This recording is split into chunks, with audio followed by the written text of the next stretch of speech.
இந்த டீட்டெயில் ஃபுல்லாக சைனாவும் ரஷ்யாவும் இவங்களுக்கு கரெக்டாக படம் போட்டு காமிச்சிட்டாங்க. உங்களை அடித்தது இத்தனை மணிக்கு இங்கே வந்து குண்டு போட்டுச்சு, போட்டு திரும்பி ரிட்டர்ன் போகும்போதோ இல்லை வரும்போது அப்படிங்கிறது இங்கே வந்து துபாய் ஏர்போர்ட் இன்டர்நேஷனல் ஏர்போர்ட்டில் இங்கே எரிபொருளை நிரப்பிட்டு திரும்பி போச்சு அப்படின்னு கொடுத்தா, நீ எரிபொருள் அங்கெல்லாம் குடிப்பே நீ.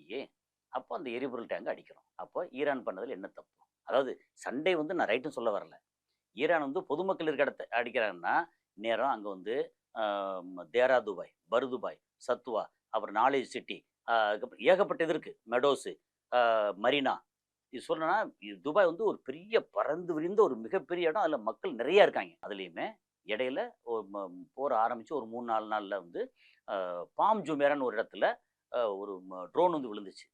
அந்த ட்ரோனும் யாரும் வந்து சாகலை. ஆனால் அந்த விழுந்த இடம் இருக்கு இல்லையா, அங்கே வந்து அமெரிக்க உளவாளி அங்கே இருந்தாங்க. அப்போ சொல்லி இந்த ஆள் அமெரிக்கன் இங்கே இருக்கான், இவன் மொசாடுக்காரன் இங்கே இருக்கான், இஸ்ரேலி இங்கே இருக்கான் அப்படின்னு எங்கெங்கே இருக்காங்களோ அதை பூரா சொல்லி வச்சு அதை பூரா அடித்தாங்க. பொதுமக்களை, அரபு மக்களையோ அல்லது அங்கே இருக்கிற இந்திய மக்களையோ பாகிஸ்தான் மக்களையோ அந்த மக்களை யாரும் அடிக்கலை. தமிழகத்தின் பல எம்பி எம்எல்ஏக்களின் வெற்றிக்கு வித்திட்ட கிங் 360 தேர்தல் வியூக சாப்ட்வேர் 2026 புதிய வாக்காளர்களின் அப்டேட் விவரங்களுடன் உங்கள் தொகுதியில் உங்கள் வெற்றிக்கு வித்திடுகிறது.